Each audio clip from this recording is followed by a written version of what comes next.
Virginians were no more angels or philanthropists than people to the north or to the south of them. They were moved by their affections, their interest, and their resentments, just as humanity is moved today.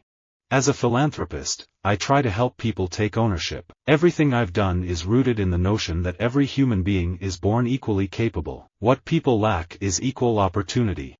There are many philanthropists who we admire and have learned a great deal from, including mentors like Bill and Melinda Gates and peers like Carrie Tuna and Dustin Moskovitz. Most museums in Moscow, like Tretiakov, were established by philanthropists, whose passion for art allowed the development of culture on many levels. I certainly think Halle Berry's a wonderful role model. She's a terrific stepmother and has shown that in so many beautiful ways and has made such enormous strides for women culturally and such great successes as an actress and philanthropist. I aspire to be like Paul Newman. He was a man's man, a lady's man, and the epitome of a philanthropist. While most philanthropists tend to flock together and build their teams around friends, family, or others who happen to be retired or with a lot of free time on their hands, a great entrepreneur knows that success is directly related to the quality and talents of their team. My family are big philanthropists, but not at putting big money into sport. Today sport is professional. It has to support itself or it won't exist. It cannot depend on a few wealthy people making donations.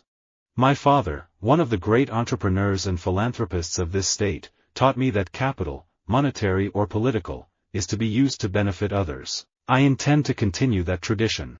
There is the expression of selfishness and there is the expression of selflessness, but economists or theoreticians never touched that part. They said, go and become a philanthropist. I said, no, I can do that in the business world, create a different kind of business, a business based on selflessness. The Hewitt sisters were these amazing, both sort of philanthropists and dilettantes who went out and single-handedly collected all of these of-the-moment designs in wallpaper and textiles and in graphic design in order to teach people about design. I grew up in a very high-achieving family. I have a brother who's a Harvard-educated cardiothoracic surgeon. My other brother is a two-time Olympian, fifth-round draft pick for the Philadelphia Eagles, and an entrepreneur and philanthropist. You can invest in companies, you can help grow companies, you can be a venture capitalist, and be a philanthropist at the same time. People not only want to support public schools, but people warm to this idea of being a philanthropist, even if they might have only have $5 to spare. I hate the term philanthropist. It's an irony that growing inequality could mean more money for philanthropy. In the U.S., quite a few of the ultra-rich have taken to heart the 19th-century industrialist and philanthropist Andrew Carnegie's comment that it's a disgrace to die wealthy. Personally, I've always been a philanthropist. I've always given away turkeys and did gift giveaways.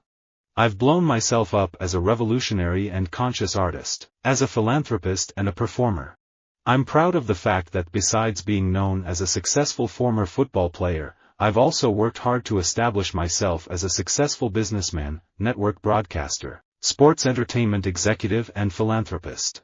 I want to be remembered as the biggest philanthropist in Turkey. I would love to have had much more money so that I could be a philanthropist. Most organizations should be proactive, but philanthropists concerned with poverty should deliberately be reactive, learning from the efforts of ordinary folks who tired of looking the other way as their communities fell apart. Seeing results flow from my gifts is my greatest pleasure as a philanthropist, whether exonerating a jailed innocent or completing a Frank Gehry building. I want to enjoy my philanthropy. For centuries, the arts and philanthropists have worked well together. Look at the Tate family and the Courtaulds. If you've been fortunate enough to have some success in business, I think it's important to put something back. As I see it, most major philanthropists have been bullied into giving. They feel social pressure to give. It has become a cost of doing business. Apart from acting and singing, there is a philanthropist inside me who craves to do something for the needy and less fortunate. The royal family have always been great philanthropists.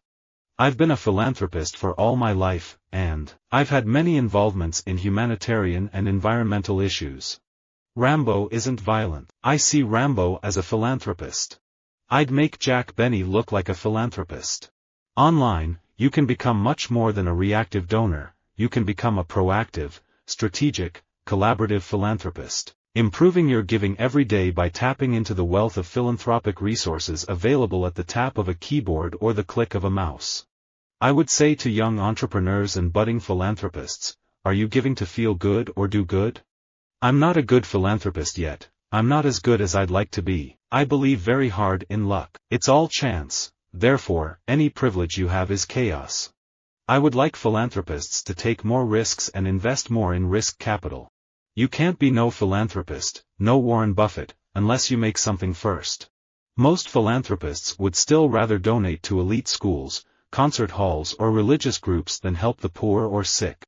If the graves of the thousands of victims who have fallen in the terrible wars of the two races had been placed in line, the philanthropist might travel from the Atlantic to the Pacific, and from the lakes to the Gulf, and be constantly in sight of green mounds.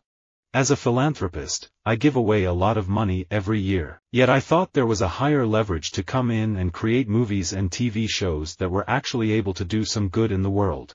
I ran into my old friend Michael Kenneth Williams, who I worked with on a show called The Philanthropist for NBC. He was going to be doing this show called Hap and Leonard. He was playing Leonard, and they were looking for somebody to play Hap.